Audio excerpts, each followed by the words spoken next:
Share किन्दा फाइदा हुन्छ, ब्याङ्कमा राख्दा फाइदा हुन्छ, सहकारीमा फाइदा हुन्छ भनेर हिसाब किताब गर्न पाइँदैन। त्यो देशमा हरेक छोराछोरी जन्मिसकेपछि उनीहरूको बिमा उनीहरूको नैसर्गिक अधिकार हो। यो आम्दानीको ताला उनीहरूको नैसर्गिक अधिकार हो। तपाईले खोज्न पाउनुहुन्न हिसाब किताब गरेर।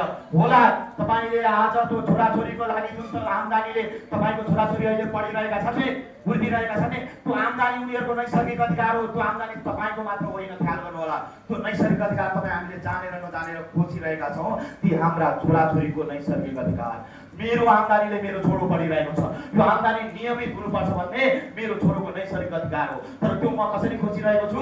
यो आम्दानीको ताला लाउनुभन्दा त सेयरमा फाइदा हुन्छ, जग्गामा फाइदा हुन्छ, सुनमा फाइदा हुन्छ होइन, तपाईँको अरू के केमा फाइदा हुन्छ होइन, मलाई भन्दा बढी यहाँलाई थाहा छ। तर म तपाईँलाई बताइदिउँ, हिसाब किताब हरेक जिन्दगीका क्षणमा गरिँदैन। जिन्दगीमा त्यस्ता कुनै क्षणहरू हुन्छन् जहाँ हिसाब किताब गऱ्यो भने घाटा लाग्छ। जिन्दगीमा त्यस्ता केही सम्बन्धहरू हुन्छन् जहाँ हिसाब किताब जति बढी गर्नुहुन्छ त्यति बढी घाटा लाग्छ।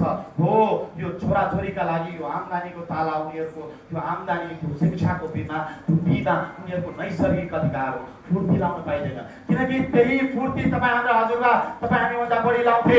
तपाईँ हामीभन्दा हिसाब किताबमा हाम्रा हजुरबाहरू बढी जान्ने थिए। तपाईँ हामी त अहिले बिमामा मात्र हिसाब गर्न जान्नेछौँ। बिमा गर्दा फाइदा हुन्छ कि ब्याङ्कमा, सहकारीमा, सुनमा, जग्गामा, सबैलाई थाहा छ होइन। तपाईँ हामीलाई, हाम्रा समाजमा धेरैलाई थाहा छ। हाम्रा हजुरबालाई बिमा भन्दा बढी अझ बढी हिसाब गर्न जान्ने थिए। उनीहरू बिमामा मात्र होइन, शिक्षामा पनि हिसाब गर्थे होइन। तपाईँको जसरी अहिले तपाईँ हामी हिसाब गर्छौँ नि बिमामा, बिमा गर्दा फाइदा हुन्छ कि सुन किन्दा फाइदा हुन्छ, सेयर किन्दा फाइदा हुन्छ, ब्याङ्कमा फाइदा हुन्छ, सहकारी फाइदा हुन्छ। हाम्रा हजुरबा पनि यसरी नै हिसाब गर्थे। छोरी पढाउँदा फाइदा हुन्छ कि जग्गा किन्दा फाइदा हुन्छ, सुन किन्दा फाइदा हुन्छ। धेरै हजुरबाहरूको हिसाब किताबले के देखाइदियो?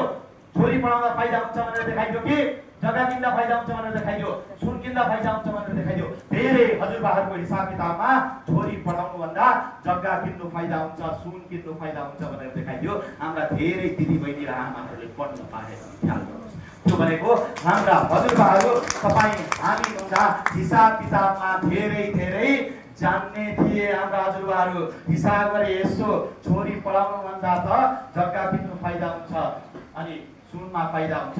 धेरै आमा र हजुरआमालाई पढाएन।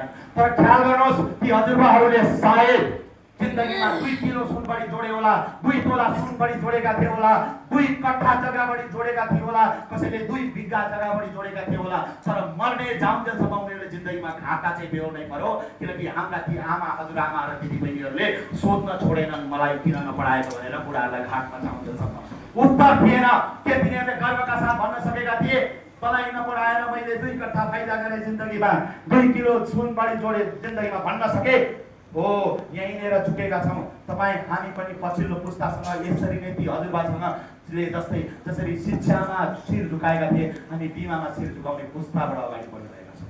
किनकि हामी यहाँ पनि अहिले पनि हाम्रा छोराछोरीको यो आम्दानीको तालाको नैसर्गिक अधिकार हामी खोजिरहेका छौँ। ती हजुरबाले शिक्षामा हिसाब किताब गरे जस्तै हामी बिमामा हिसाब किताब गरेर ख्याल गर्नु हो। यहाँनिर तपाईँ हामीले बुझ्न जरुरी छ, यो हाम्रा छोराछोरीको नैसर्गिक अधिकार हो। हिसाब किताब नै गर्ने हो भने त तपाईँ बिमामा छोडिदिनुहोस्। यहाँ त 101 हिसाब गर्ने मान्छेहरू हुनुहुन्छ। तपाईँ अझै समाजमा जाउँ, 101 हिसाब गर्ने मान्छे